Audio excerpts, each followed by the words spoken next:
घंटे पे धरा हमारे लोकतंत्र। आप कैसी बात, तुम्हारा अल्लाह आदमी है या औरत है, बता सकते हो? नहीं बता सकते। अगर बता भी दिया तो उसकी फोटो दिखा सकते हो? औकात नहीं है। कटमुल्ले की इतनी औकात कैसे हो गई कि आप बताइए कि राम मंदिर के अंदर परिसर में घुसने के बाद वो नमाज पढ़, जिस तरीके से राम मंदिर के अंदर एक गटर छाप नाली का कीड़ा, एक कुत्ता घुसकर वहां पर नमाज पढ़ने की कोशिश किया था, वो कहीं न कहीं निंदनीय है। और ये सब साजिश से किया गया है, ये सब साजिश से घुसा है। अब हर मंदिर के अंदर में और हर मंदिर के बाहर ये बात दिखाई जाए कि नॉन हिंदू जो है मंदिर में एंट्री नहीं करेगा। जो मंदिर और गुरुद्वारों में ये कटमुल्ले जाकर वहाँ पे अल्लाह अकबर के नारे लगाएंगे तो इनको बीच में से फाड़ दिया जाएगा। और आपकी केवल कट्टर हिंदू बनो और इस देश को हिंदू राष्ट्र और गजवा इनसे बचाना, हिंदू राष्ट्र बनाना है। क्योंकि राम मंदिर के अंदर अगर नमाज पढ़ी जाएगी, अल्लाह अकबर नारा लगाया जाएगा, ये बर्दाश्त के योग्य नहीं है। क्योंकि ये आप दुर्भाग्यपूर्ण घटना है कि कोई कश्मीरी बंदे वहाँ पर चले कैसे गए। हमारा सिक्योरिटी के ऊपर भी ये सवाल उठता है, पहली चीज़। दूसरी चीज़ ये कि अगर वो वहाँ पे जाके अल्लाह अकबर के नारे लगा रहे हैं, सबसे ज़्यादा शर्मानजनक बात ये है हमारे लिए कि वहाँ पे योगी बाबा की सत्ता होने के बावजूद भी किसी कटमुल्ले की इतनी औकात कैसे हो गई कि आप बताइए कि राम मंदिर के अंदर परिसर में घुसने के बाद वो नमाज पढ़ते हैं और वहाँ पर जय श्री राम का नारा लगाते हैं। आप ये सॉरी जय श्री राम नहीं, अल्लाह अकबर का नारा लगाते हैं। तो आप एक बात सोच के देखिए कि इनकी मानसिकता कितनी ज़्यादा बढ़ चुकी है। इनको किसी का डर नहीं रह गया। पत्रकार महोदय, आपको बता दूं, और इसीलिए मैं आप लोगों से बार बार कहता आ रहा हूं, आपके चैनल के माध्यम से मैं सभी सनातनी भाइयों को, हिंदू भाइयों को और जितनी इस देश की जनता 140 करोड़ जो जनता है, और आपको मैं बताना चाहूँगा उसमें से आप सभी लोग मिलकर योगी आदित्यनाथ को अगला पीएम बनाइए ताकि वो इनका इलाज सही से कर सकें। क्योंकि आप देखिए इनकी इतनी हिम्मत हो गई कि ये राम मंदिर के अंदर घुस गए। आप बताइए अगर आज भी इनको कंट्रोल नहीं किया गया तो ये बहुत दिन दूर नहीं है कि आपके घरों में भी घुस जाएंगे।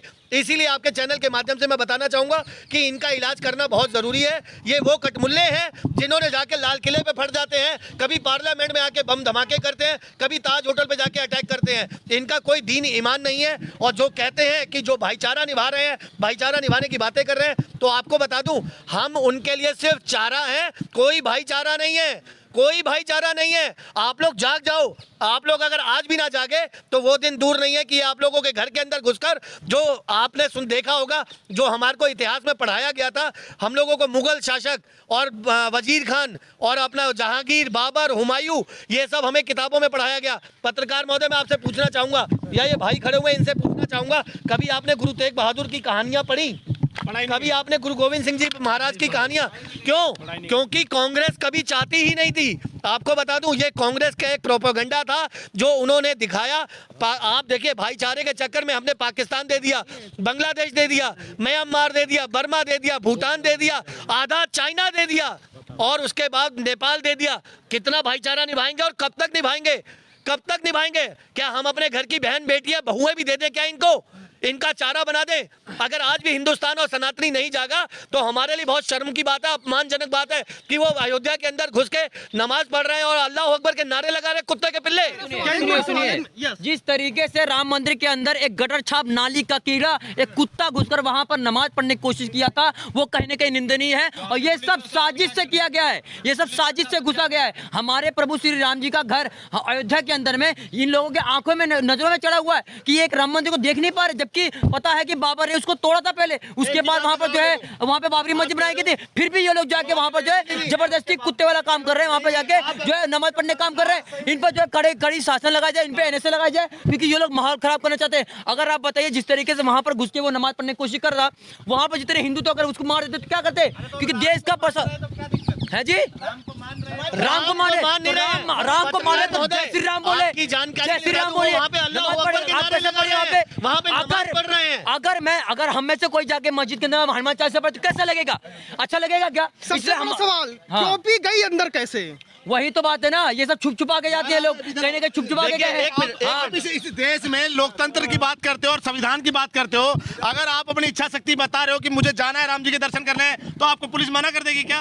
अब यही तो बात है कि अगर उसको मना कर दिया जाएगा तो ये एक प्रोपेगेंडा जो विपक्ष के द्वारा जो खेला जा रहा है कि अगर उसको जाने दिया तो क्यों कैसे चला गया और नहीं जाने दिया तो आप हिंदू मुस्लिम कर रहे हो। तो आप ये सोच सकते हो कि ये कहीं ना तो कहीं षड्यंत्र है। और जैसा आपने आतिशी की बात करी, मैं कह रहा हूं कि आम आदमी पार्टी तो अब सीधा खत्म हो जाएगी, क्योंकि उसका कारण है कि देखिए किस तरह से अयोध्या पे सुनिए सुनिए सर, मैं अयोध्या से हूँ, मैं अयोध्या टोपी से अंदर गई कैसे पुलिस प्रशासन? मैं वही बता रहा हूँ कि भैया मैं कैसी बातें कर रहे हो आप? अगर अपनी इच्छा शक्ति कह रहे हो कि हम राम जी के दर्शन करेंगे, ये बोलना चाहता हूँ जिस तरीके से वो आदमी क्या कहते हैं मंदिर के अंदर में घुसा है, अब हर मंदिर के अंदर में और हर मंदिर के बाहर ये बात दिखाई जाए कि नॉन हिंदू जो है मंदिर में एंट्री नहीं करेगा, जो हिंदू है वही एंट्री करेगा, उसके अलावा सबको जो है बैन किया जाए। अगर एंट्री की जा रही है, क्या पता वहां पे धमाका कर देता तो हमें भरोसा नहीं है, हमें नहीं भरोसा है किसी दीपक भाई की बात को मैं पूरा कर देता हूं और मुझे कोई डर नहीं है, किसी के बाप का डर नहीं है। मैं आपके चैनल के माध्यम से कहना चाहता हूं,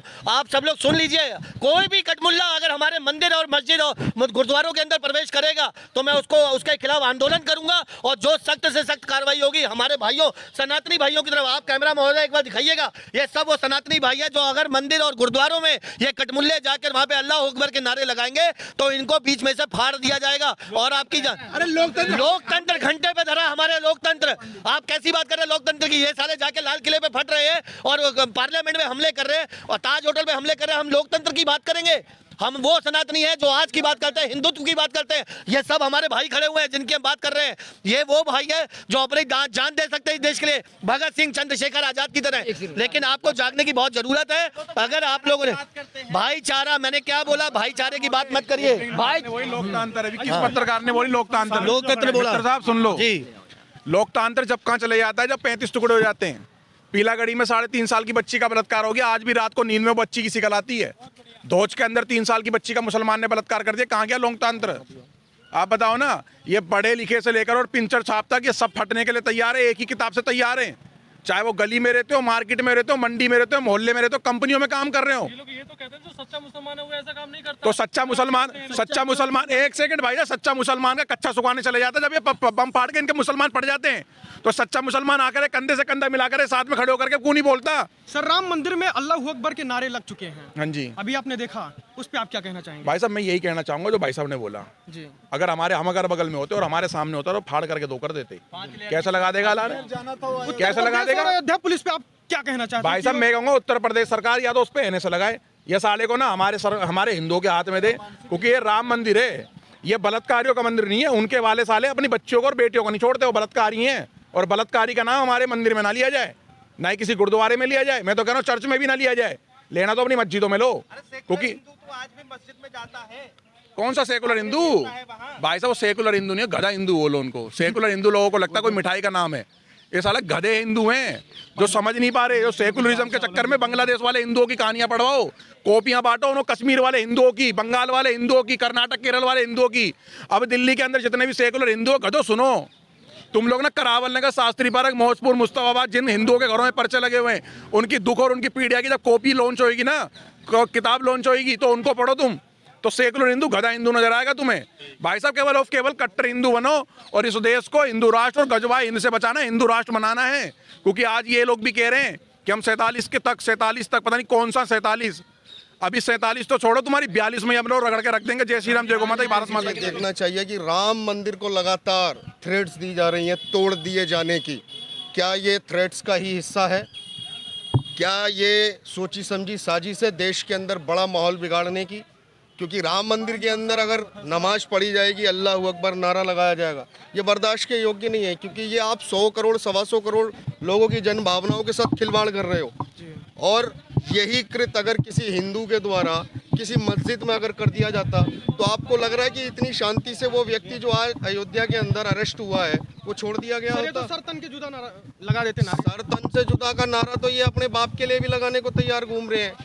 आप बताओ ना, जो लोग अपनी कटने से नहीं बचा पा रहे हैं वो दूसरे को सर तन से जुदा का नारा बता रहे हैं। हमारे देश में लोकतंत्र है या नहीं है? संविधान में सबका अधिकार बराबर है या नहीं है?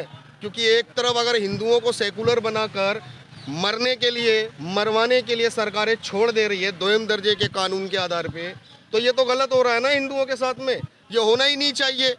आपको समझना होगा देश की सरकारों को कि लोकतंत्र के नाम पर कोई भी भीड़ तंत्र हमारे देश को बर्बाद करने की जो नीति कर रहे हैं, लगातार दंगों के ब्याह पर आपने देखा भी होगा, दंगे लगातार हुए हैं और ये भीड़ तंत्र हमेशा लोकतंत्र को डराने का प्रयास करता रहा। दोयम दर्जे के अभाव में हमारा हिंदू सेकुलर बन के आज भी जी रहा है, जिसके आगे और ना पीछे ना कोई सरकार बचाने वाला है, ना उनके माँ बाप हैं और ना भाई बंधु हैं, क्योंकि हिंदुओं के पास जनसंख्या नहीं है। सर कैसी बात कर रहे हैं, हिंदू 80% है। कौन कह रहा है हिंदू 80% है? संविधान ने हिंदू को 365 जातियों में बांट दिया, आंकड़े में बांट दिया, पिछड़े में बांट दिया, सवर्ण में बांट दिया। बताइए ना, ये जातियों के क्लाउज में बांटकर ये छल कपट के राजनीति करने वाले राजनेता किस एकता की बात करते हैं? बताइए, राजनीति जाति पे करते हैं, जाति के आधार पे करते हैं और देश के अंदर नारा लगाते हैं हिंदू हिंदू एक भाई हो जाए, हिंदू एक हो जाए। कैसे एक हो जाएंगे जब संविधान में ही 365 जातियां बना रखी हैं? आपको समझना होगा, देश का माहौल बिगाड़ने की जो साजिश लगातार कट्टरपंथियों के द्वारा की जा रही है, ये सोची समझी सुनियोजित साजिश है। ये कोई इत्तेफाक से किसी का मानसिक संतुलन खराब हो जाने जैसा बताया जाता है। अभी ये तुर्कमान गेट पर पत्थरबाज बाहर से आए बताया जा रहा है, बच्चे बताए जा रहे हैं। अरे इनके यहाँ कौन अच्छा है तो बताओ? कोई बम बांध के फट जा रहा है। पहले वो 500 रुपए की दिहाड़ी पर कश्मीर में पत्थरबाजी कर रहे थे सेना के जवानों के ऊपर, उन्हें भूला भटका बताया जा रहा था। कभी किसी को ये लोग बता देते हैं कि पढ़े लिखे नहीं है। अरे हमने तो पढ़े लिखों को बम बना के फाड़ने का काम करते हुए देख लिया। और आपको ये समझना होगा, जो कौम साइनाइड से भी जहरीला जहर बनाने की साजिश देश के अंदर कर रही है, और उसके बाद जब पुलवामा का अटैक होता है या कोई भी आतंकी अटैक होता है, तो ये सरकारों से ये नपुंसक कौम, जिहादी कौम जब पूछती है कि कहाँ से RDX आया, तो ये बताते क्यों नहीं है? ये मदरसे से पढ़कर ये पंचर छाप कहाँ से आ रहे हैं आतंकी? यही तो आतंक को फैलाने का काम कर रहे हैं लगातार। आतंक और आतंक को पालने और पोसने का कार्य भारत की सरकारें कर रही हैं। और भारत की सरकारें केवल और केवल अगर भारत के हिंदुओं के द्वारा अगर आवाज़ उठाई जा रही है तो उनको दबाने का कार्य कर रही है। उनका दमन भारत की सरकार कानून के माध्यम से कर रही है। अगर कोई भी कंटेंट अगर आपके माध्यम से अगर भारत सरकार से अपील करूंगा तो मेरे पे भी हेड स्पीच का कंटेंट लगा दिया जाएगा। बिल्कुल सर। अयोध्या राम मंदिर में जो व्यक्ति पकड़ा गया है, अल्लाह अकबर के नारे लगाए, उसके साथ क्या होना चाहिए? ऑन स्पॉट क्या होना चाहिए बताइए आप। देखिए, ये हिंदुओं की जन भावनाओं के साथ बड़ा खिलवाड़ है और ये एक बड़ी साजिश का हिस्सा है। कश्मीर से आया कोई व्यक्ति वो मानसिक प्रताड़ित कैसे हो सकता है? कश्मीर से क्या भूला भटका पागलों की दृष्टि से आया है क्या? पैदल आया था क्या? वो किसी वाहन से किसी गाड़ी से पहुंचा होगा, राम मंदिर के अंदर गया होगा, उसने पागलपंती में नमाज की जगह पूजा तो नहीं करी है वहाँ पर। पागल होता तो पूजा करता। मैं वही तो कह रहा हूँ ना, अगर पागल होता तो मंदिर में पूजा करता। पूजा स्थल है ना वो नमाज पढ़ रहा है, मतलब वो जिहादी जानता है कि उसको करना क्या है वहाँ पर। तो ये सुनियोजित साजिश भारत के अंदर दंगा फैलाने की है। इसके पीछे कौन है? भारत की एजेंसियों को जांच करना चाहिए। लगातार देश का माहौल बिगाड़ने का जो कार्य हो रहा है वो गंभीर है। योगी जी को क्या मैसेज देना चाहेंगे इस मुद्दे पर? मैं योगी जी से एक ही मैसेज देना चाहूँगा, ये जो भी कृत इन 2 से 3 लोग जो पकड़े गए हैं, इन्हें सख्त से सख्त सजा दी जाए। पहले पूरी इंक्वायरी की जाए ये किस उद्देश्य से आए थे, क्योंकि राम मंदिर केवल एक मंदिर नहीं है। 534 वर्षों के संघर्ष के बाद, हमारे बलिदान के बाद हमारे रामलला का प्राण प्रतिष्ठा हुआ है। वहाँ पर धर्म ध्वजा फहराई गई है। वहाँ पर योगी जी और मोदी जी के द्वारा धर्म ध्वजा को फहराना मतलब देश से हिंदू राष्ट्र का संकल्प है सीधा का सीधा, और ये चुनौती देने मंदिर पे आए हैं, तो ये बर्दाश्त के योग्य नहीं है। अभी कल को हम मथुरा का मामला उठाएंगे, बताइए। अभी हिंदुओं में से कोई भी या मैं मस्जिद पहुंच जाऊं और हिंदू मुझे कहने लगे ये पागल है, तो आप लोग पागल मान लोगे क्या? जांच एजेंसियां मुझे पागल मान लेंगी? क्योंकि मैं वहाँ नमाज थोड़ी पढ़ूंगा, मैं तो वहाँ पूजा करूंगा जाके। तो भाई, देश को बरगलाना का काम ये मुसलमान लगातार करते रहे, जिनको आज तक आतंक का 70 सालों में मजहब नहीं पता चला, जो आतंकियों का मजहब कभी बता नहीं पाए। तो उनसे एक ही बात कहना चाहता हूँ कि आप में कोई भी पागल नहीं है, सब के सब जिहादी हैं और जिहाद करने का कोई ना कोई कार्य आप लोग लगातार करते हैं और वो करते आ एक रहे हैं। तरफ तो ये गोल टोपी लंबी दाढ़ी वाले यूं कहते हैं कि ये काफिर है, हिंदुओं को काफिर बताते हैं। दूसरी तरफ इनके में कुरान में लिखा हुआ है मूर्ति पूजा गलत है, शिर्क है, शिर्क की इनका जो भी ओला ओवर है वो कभी भी इनको माफ नहीं करेगा। तो वहाँ पर क्या ऐसी तैसी कराने गया था राम मंदिर में पूजा करने, जो पूजा करता वहाँ जाकर नमाज पढ़ने का तेरा क्या मतलब है? एक तरफ तो ये काफिर बताते हैं हिंदू देवी देवताओं पर, कहते हैं कि हम मूर्ति पूजा पे विश्वास नहीं करते, तो वहाँ पर करने क्या गया था? ठीक है, तो भैया ये तो मेरे हिसाब से भी जिहाद हुआ, ठीक है, क्योंकि एक इनका ही 2 कौड़ी का मौलाना बोलता है जब जब जुल्म होगा जब तक जिहाद होगा, तो ये भी जिहादी करने गया था, है ना? तो भैया मैं एक ही बात आपके चैनल के माध्यम से कह देना चाहता हूँ कि देखिए, अरे राम की शरण में गया तो राम जी के विचारों पे चलना, हमारे राम जी पे तो दंडवत प्रणाम करा जाता भैया, ये 5-5 बार दिन में, और गोली नहीं बना जाता जो ये टांगे उठाने का काम करते हैं। ये खाली अपने मस्जिद में जाकर करो, तुम जो तुम्हारा शूट करता है, जो नहीं दिखाई देने वाला है उसके सामने करो। और जिसको जो ये तो कहते हैं कि जिसने सबको बनाया उसको कौन बना सकता है, तो वो जो राम मंदिर है वो उनसे हमारी आस्था जुड़ी हुई है। तो भैया उस हिसाब से हम काफिरों की जगह पर तुम क्या कर रहे हो? और काफिरों की जगह पे तो इनकी नवाजी मतलब मानी नहीं जाएगी। तो भैया मैं एक बात बता देना चाहता हूँ, ये जो अगर मैं अपने बताऊँ तो ये कहीं ना कहीं किसी के लिए भेजा गया है, किसी के तहत किसी ने भी इसको भड़काकर भेजा है। और अरे भैया ये 2 कौड़ी के आदमी हैं, ये भगवान राम, मैं कह रहा हूँ चलो मेरे भगवान मुसलमान भी है, तुम अपना अल्लाह बताओ कि वो आदमी ही है या औरत है, बता दो। ये बहुत बड़ा सवाल है, बहुत बड़ा सवाल। बिल्कुल जेंडर में कौन है? अरे मैं वो कह रहा हूँ ना, किसी 2 कौड़ी के आदमी ने बोला कि राम मुसलमान है, मैंने 1% मान लिया, लेकिन तुम बताओ तुम्हारा अल्लाह आदमी है या औरत है? बता सकते हो? नहीं बता सकते। अगर बता भी दिया तो उसकी फोटो दिखा सकते हो? औकात नहीं है किसी की। लेकिन साले जब मर्जी हो रही है ना, हिंदू सेकुलर हो चुका है, नपुंसक हो चुका है। तो भैया मैं एक ही बात बता देना चाहता हूँ, थोड़े दिन पहले पिंकी भैया ने एक कार्यक्रम करा था तलवार बांटने का, बहुत अच्छा, लेकिन कुछ कटमुल्ले कुछ जिहादी उस पर रोक लगाने का प्रयास उन्होंने करा, उनके खिलाफ मतलब प्रोपोगंडा चला दिया। तो भैया मैं एक बात बता देना चाहता हूँ कि देखो तलवार चलाने वालों ने इतिहास रचाया है, ठीक है, वरना भाई कलम चलाने वालों ने ना तो भैया मुगल बाबर औरंगजेब जैसों को भी महान बताया है। तो भैया इनकी बात मत करो, अपने घर में जो भी जिहाद करने आ रहा है। और मैं अपनी बता दूं, ये लव जिहाद का ही तो मैटर था। लव जिहाद पर भैया मैं एक बात और बता देना चाहता हूँ कि जो भी कटमुल्ला आए आपकी बहन बेटी पर नजर गंदी डालता है या गंदे तरीके से देखता भी है ना, तो उसकी गर्दन उतार देना, गर्दन उतार देना उसके बाद। और मैं अपनी बता रहा हूँ, आप जो है साला सेकुलर में वीडियो देखो ये नपुंसक, क्योंकि यार सनातन में कितने % बचे हैं जो सनातनी, कट्टर सनातनी है, कितने % है? हाँ भैया मिलेगा भैया, अगर तलवार से न्याय नहीं मिलता तो आज हम भी मुसलमान ही होते हैं। कैसी बात कर दी है कि भाई हमारे पुरखों ने, छत्रपति शिवाजी महाराणा प्रताप, उन्होंने तलवार से ही न्याय लिया है, वरना भैया आज हमें भी टोपी पहननी पड़ जाती, ठीक है ना? अरे बहुत बड़ी बात। बिल्कुल भैया, बिल्कुल। आज हमारे पूर्वज पृथ्वीराज चौहान, महाराणा प्रताप, छत्रपति संभाजी महाराज, छत्रपति शिवाजी महाराज, संविधान ने आदमी को नपुंसक बना रखा है, पूरा हकीकत बात है। 58वां देश मुस्लिम होता। आपके चैनल के माध्यम से एक बात और ना उसे चर्च दिखा, ना उसे चर्च दिखा, ठीक है, ना उसे मस्जिद दिखी, ना उसे गुरुद्वारा दिखा, सत्य ना सिर्फ सनातनियों का राम मंदिर दिखा होता। और इस पृथ्वी पे, इस भारत भूमि पे कुछ लोग जो है